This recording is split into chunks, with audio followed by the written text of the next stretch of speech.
Hello everyone.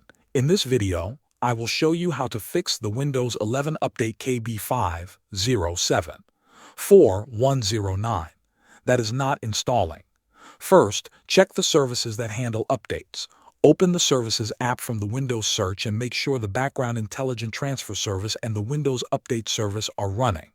Set both to automatic so they start on their own when your PC boots.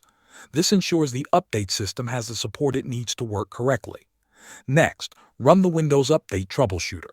Go to Settings, then System, then Troubleshoot and select Other troubleshooters. Find Windows Update and run it.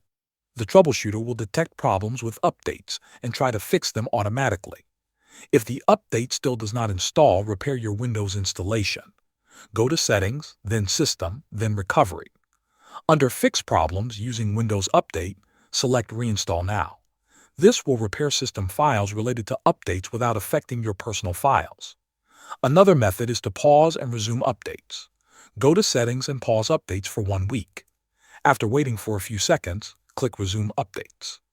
This refreshes the update service and can clear temporary issues that prevent the update from installing.